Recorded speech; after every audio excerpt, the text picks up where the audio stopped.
In section R2 of your textbook, it briefly discusses exponents and then very briefly discusses some operations with polynomials like addition, subtraction, and multiplication.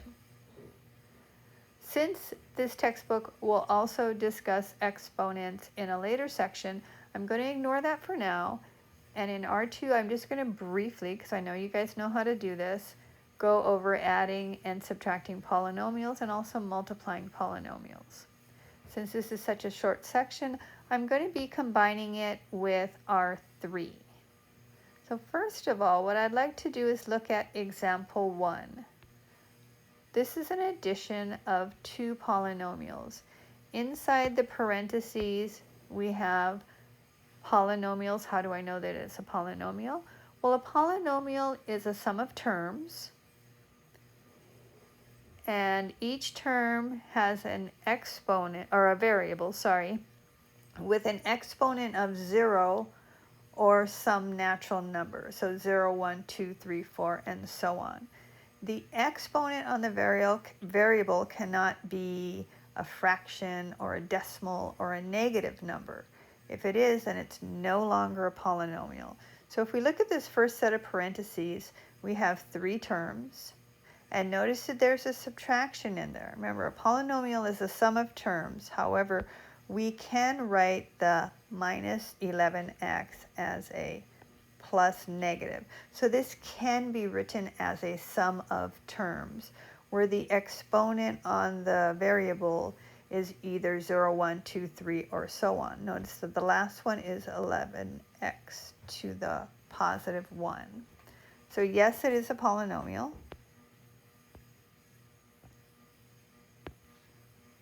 It has 3 terms, so it's called a trinomial. Tri means 3.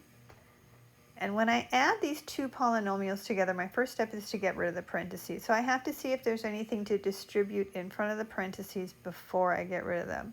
And now if I look at the first set of parentheses, there's nothing in front of it, so I can simply drop the parentheses and write negative 7x to the third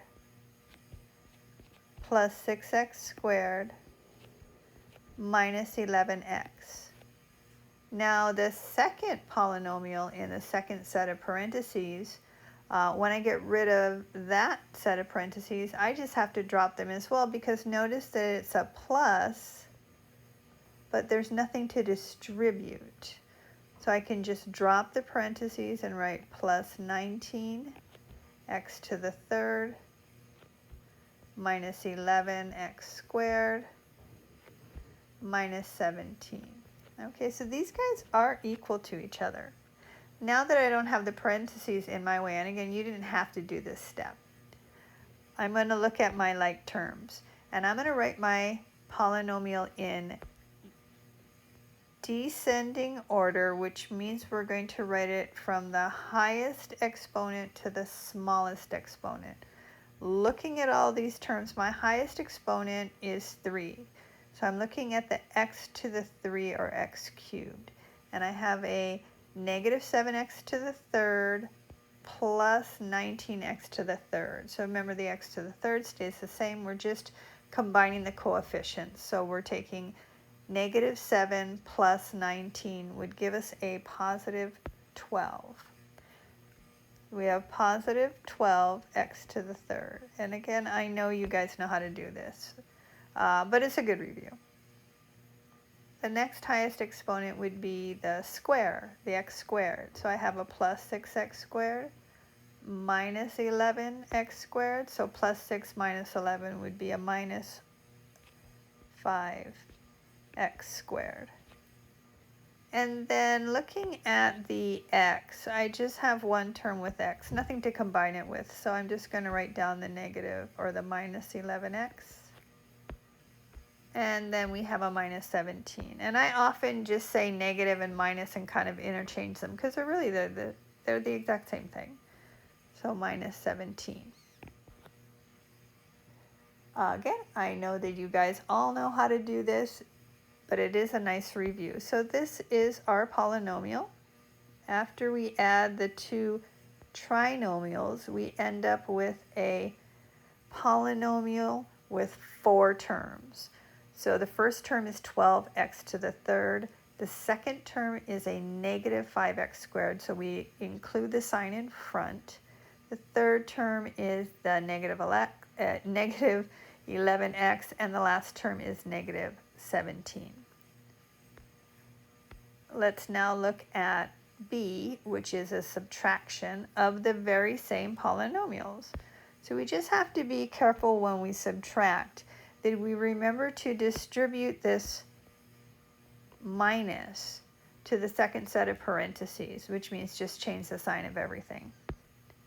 The first set of parentheses, nothing to distribute. I could just drop the parentheses and write negative x to the third. Whoops, and I put a square. Negative x to the third plus 6x squared minus 11x.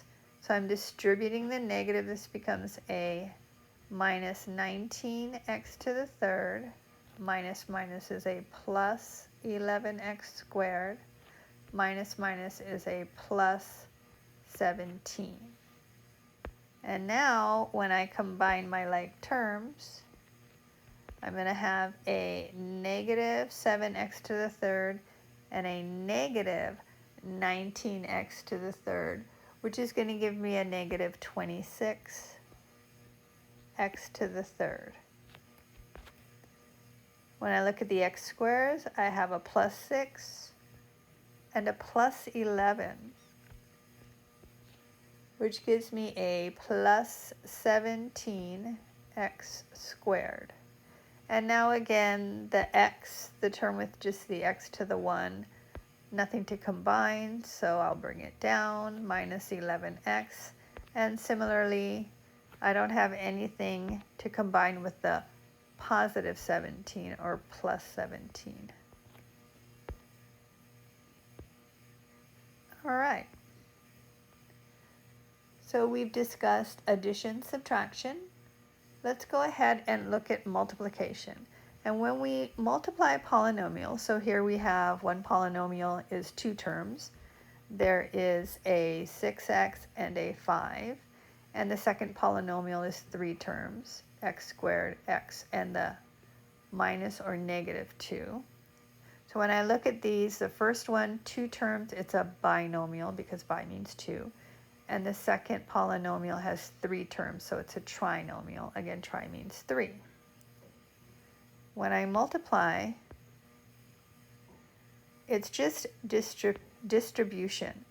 So in the first set of parentheses, all I'm going to do is I'm going to take my first term, which is the 6x, and I am going to multiply and distribute it to all the terms in the second polynomial. So I'm going to have 6x times x squared will give me 6x to the third. 6x times x, now it's positive, right, is going to be a plus 6x squared. Okay? And then a 6x times a negative 2 is going to give me a minus 12x. Okay? And then the next thing I want to do is I want to take the second term, which would be this positive 5, and then I'll take the positive 5 and distribute it to all the other terms. Okay? So we're going to take the positive 5 and multiply it by the x squared, then multiply it by the x, and multiply it by this negative 2 or minus 2. So 5 times x squared would be the plus 5x squared. 5 times x would be plus 5x. And then 5 times our negative 2 would be a minus 10. So I've gotten rid of the parentheses and I've multiplied these polynomials out. Now I just have to make sure that I've combined all my like terms. So again, look at the highest exponent. Here it would be 6x to the third. There is no other 6x to the third, so I'll bring it down. Next would be the x squared. I have a plus 6 and a plus 5, which gives me a plus 11x squared. Next, I'll look at the x's. I have a minus 12 and a plus 5. Minus 12 plus 5 would be a minus 7x. And then last I have a minus 10.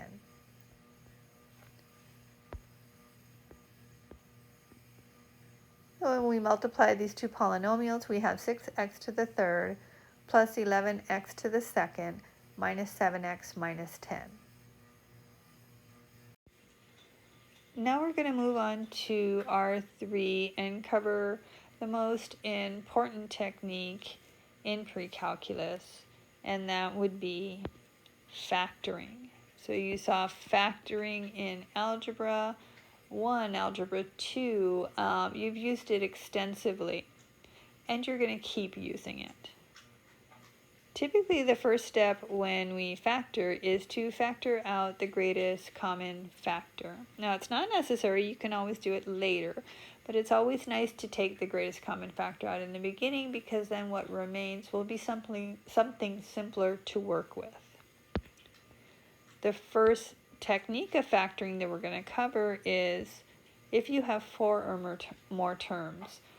You could try grouping. Now, it might not always work, but it's a really nice technique. And the idea is just to group your terms, and then within each group, you're going to factor them. In example 2, we have 4 terms, 2x cubed minus 4x squared minus 6x plus 12. The first thing I see is that I can factor out a 2 because each term is divisible by 2. And if I factor out that 2, this is going to be equal to, ooh, I want blue. This is going to be equal to 2 on the outside, and in the parentheses, we're going to have x to the third minus 2x squared minus 3x plus 6. So this is factored.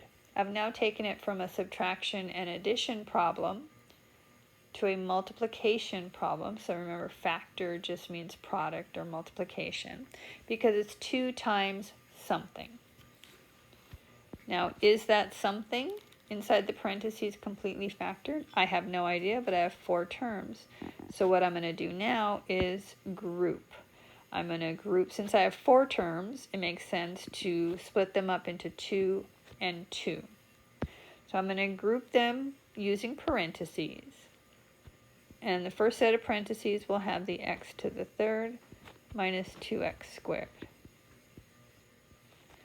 And there's a minus between the 2x squared and the 3x. We've got to be careful about that, because when I set up my next set of parentheses around the 3x plus 6, since there was a minus that I had factored out and put in front of the second set of parentheses, this becomes 3x minus 6. So just be careful that if you have a subtraction and you add parentheses and there's a subtraction in front of it, you have to change the sign. So the 3x plus 6 became a 3x minus 6. Now that I have them grouped properly, I'm going to look at each group, each set of parentheses, and see if I can factor something out. So x to the third minus 2x squared has a common factor of x squared. If I factor out the x squared, what remains will be x minus 2. The second set of parentheses, common factor of 3. Factor that out, we have x minus 2, which is awesome, because now you notice that there's an x minus 2 and each one of these expressions on either side of that subtraction. So since they have a common factor of x minus 2, I can factor out the x minus 2. So I'm going to pull it out in front of the x squared. Remember, whenever we factor something out, we add parentheses. So I've factored out the x minus 2. What remains in parentheses is the x squared minus 3.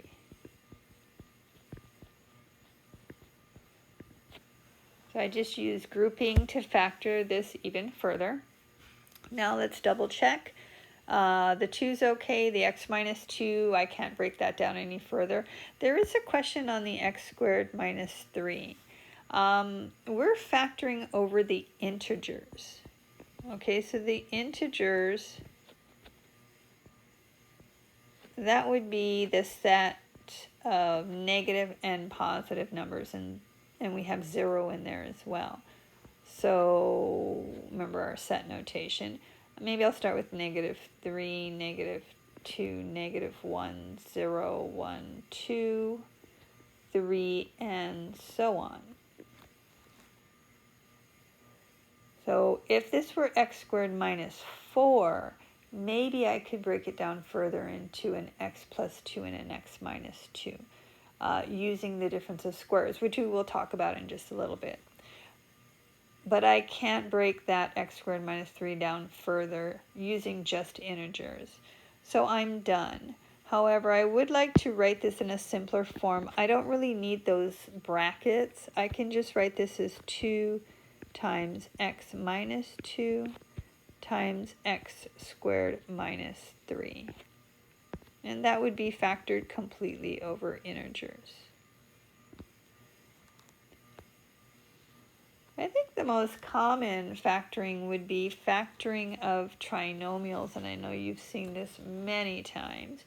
And you all may have different ways that you factor trinomials, and that's fine. Factor them whichever technique you use.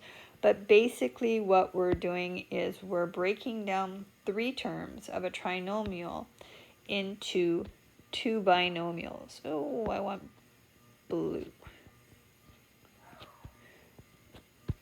And the idea is to look at the first term. Here it's x squared, and think, how can I multiply 2 things together and get x squared? And there's only one way in this case. That would be x times x. So that's the first term, and it also becomes the first term in your 2 binomials. And then the next thing I do is I look at the last term. Okay. So here I'm just guessing. But after a while, that's what you do, right? You're so experienced with factoring, you can make educated guesses on how it breaks down. So to get remember this is a -3 or a -3. To get -3, I can either take 3 times -1 or -3 times +1, but those are my only choices. So let's say that I did a +3 and a -1. So I chose this first combination. Okay. And since this -3 or -3 is the last term in the trinomial, it should be the last term in the binomials as well. What I'm going to do is double check by multiplying these out. Sometimes people would call it foiling, but it's really just, foiling is just a special case of distributing. I'm going to take the first term x and multiply it by the x in the second set of parentheses. And then I'm going to take that x and multiply it by the -1 or -1. So I have a minus x. So that is foiling, right? It's the first terms, and it's the outside terms, and then the inside terms would be just distributing that 3. So we have a +3x, and then we distribute the 3 to the -1 or the -1, and we have a -3. Combining like terms, I have x squared plus 2x minus 3, which is what I started out with. So that tells me that this will factor as x plus 3x minus 1. Now if I had chosen -3 +1, then it would look almost the same, except for I would end up with a -2x when I multiplied it back out to double check. And I wanted a +2x for the middle term. So whenever you do this, if what you get is opposite sign, of the middle term, then that just tells you to change negative to positives and positives to negatives. If it was completely different and I had gotten some weird middle term, then I would try something else. Or maybe it's not factorable. So just a note that if you are factoring and you can't break something down further, then it could be prime. So prime just means you cannot factor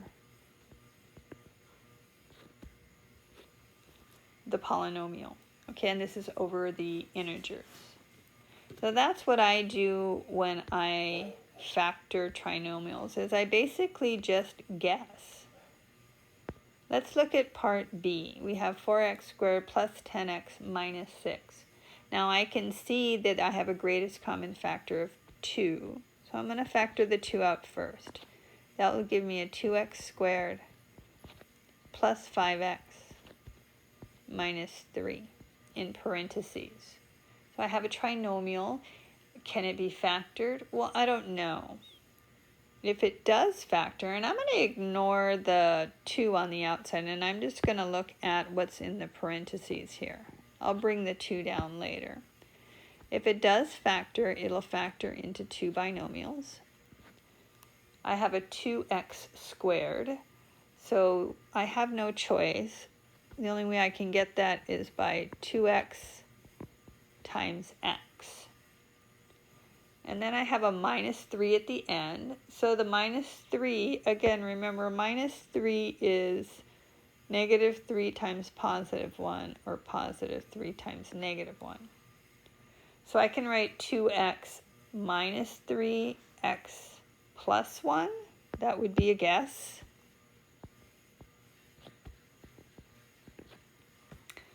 And then maybe check to see if I get back to 2x squared plus 5x minus 3. When I multiply this out, I get 2x squared plus 2x minus 3x minus 3. So I get 2x squared minus x minus 3. Okay, let's look back at what I wanted. I wanted 2x squared plus 5x. That is not even close. So that tells me that it's not just a matter of changing it to a plus 3 minus 1. I may have to change the 3 and the 1 to maybe have a 2x minus 1 and an x plus 3. Or a 2x plus 1 and an x minus 3. So I'm going to change the 3 and the 1 around and write this as, maybe I should just cross this out since this didn't work. So I'm going to cross this out, it didn't work, and try again. This time I'm going to do 2x minus 1, x plus 3.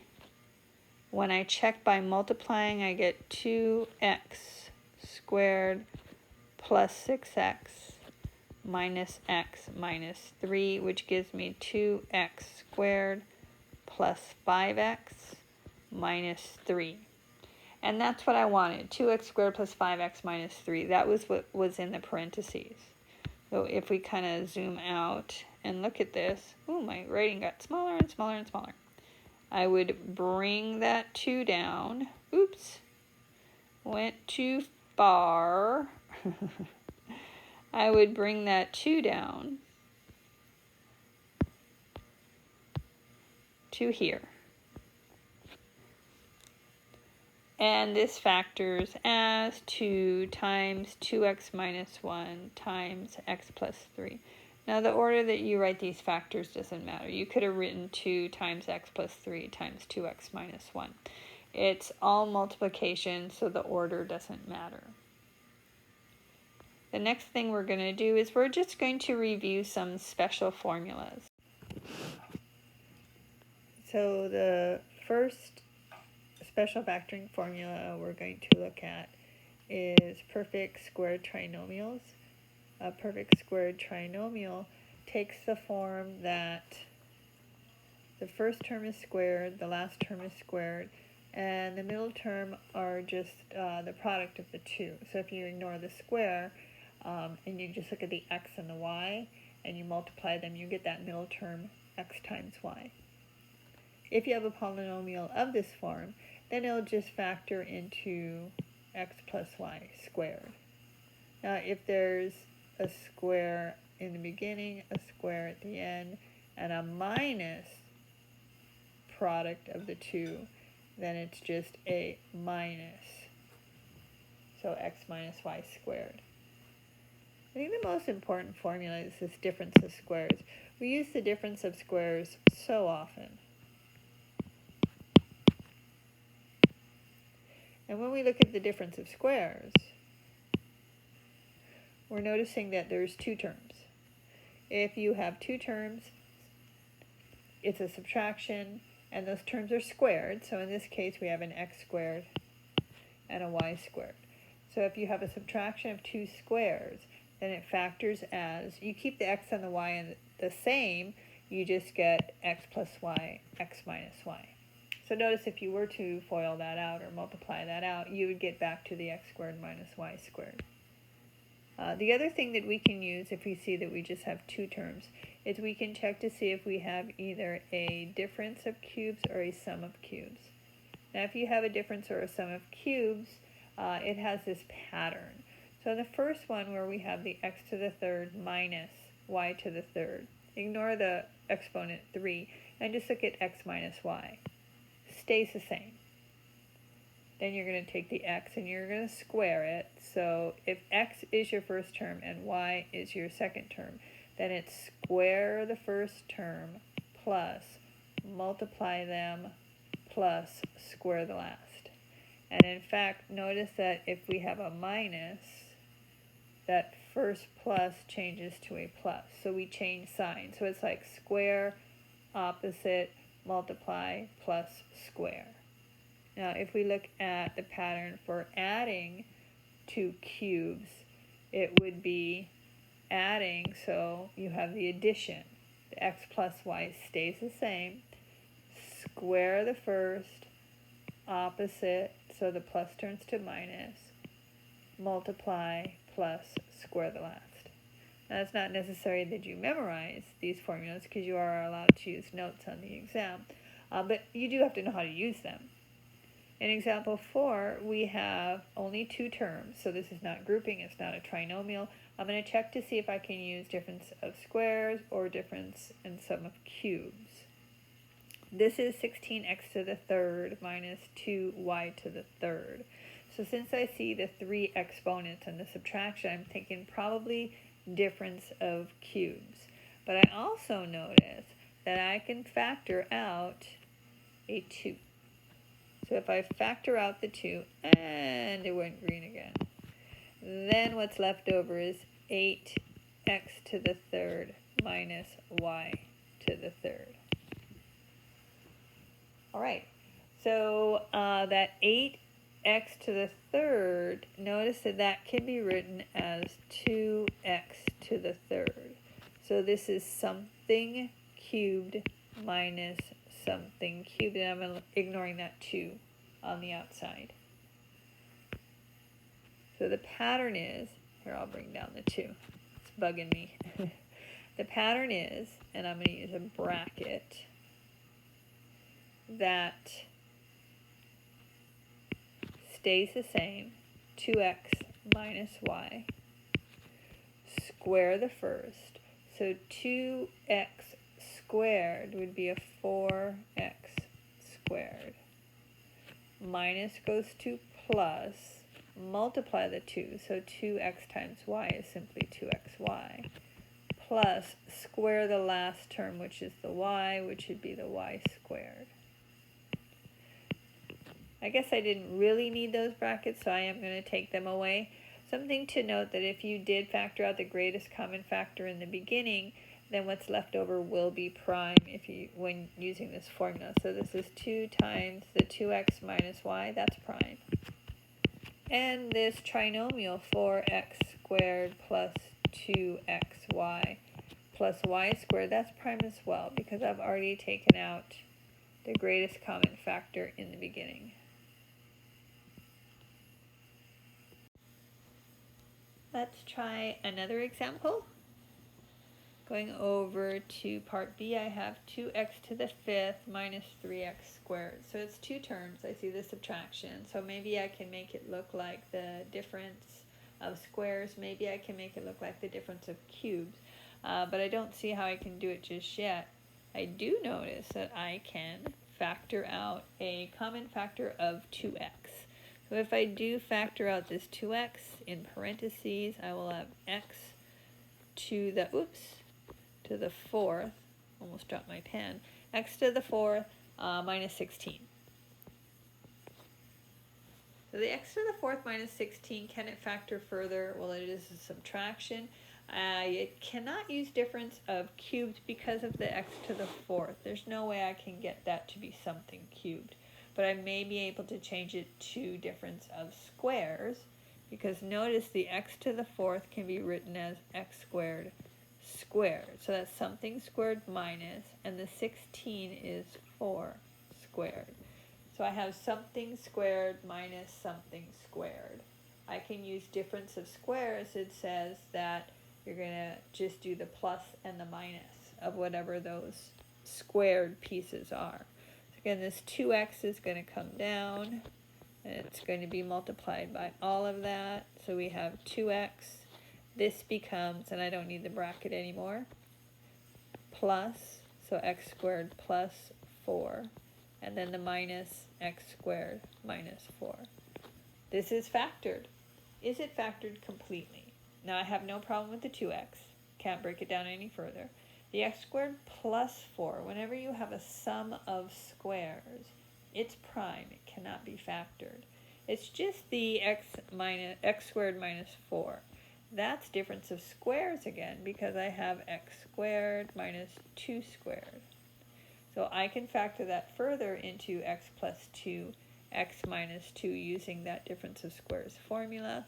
So finally I have 2x times x squared plus 4 times x plus 2 times x minus 2. That is completely factored. So you always want to pause and look at what you factored and say, hey, can I break this down any further? And if you can, awesome. The last technique we're going to look at is called substitution. And this is factoring by substitution. Ooh, I don't want that. I want to highlight it. Substitution is a really nice technique. We use it often in calculus. Something you have to remember when you substitute is you always have to define your variable, and you always have to use a variable that's not currently being used. If I look at example 5a, that's just a mess. And it's not factored. Maybe I could get rid of the parentheses, multiply everything out, combine like terms, and kind of take it from there. But I really don't want to do all that work.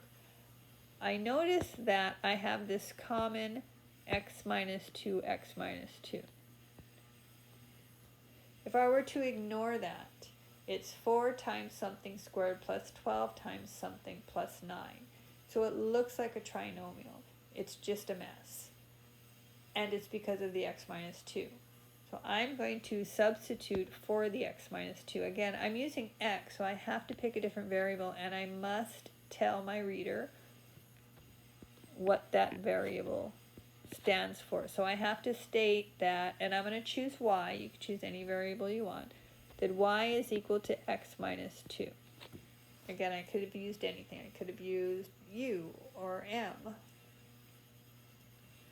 So since y is equal to x minus 2, this is a temporary substitution that will allow me to rewrite this expression 4y squared plus 12y plus 9.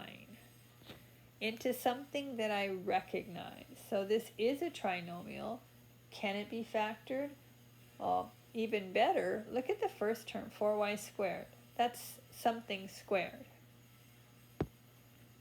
That's 2y squared. And the last term, 9, is a perfect square as well. It's 3 squared. So this looks like a perfect square trinomial. If it is a perfect square trinomial, it should factor to 2y plus 3 squared. I'm going to write that out as 2y plus 3 times 2y plus 3. And if I were to check this, I would get 4y squared plus 12y plus 9. So this is how it factors. However, I'm not done. Although this is factored completely, the variable here is y. I started out with an x.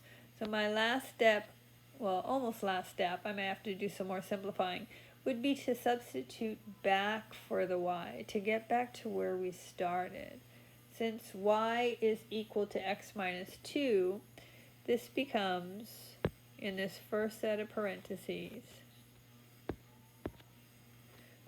2 times x minus 2, and there's a plus 3. Notice that this 2y plus 3 is exactly the same as the other one.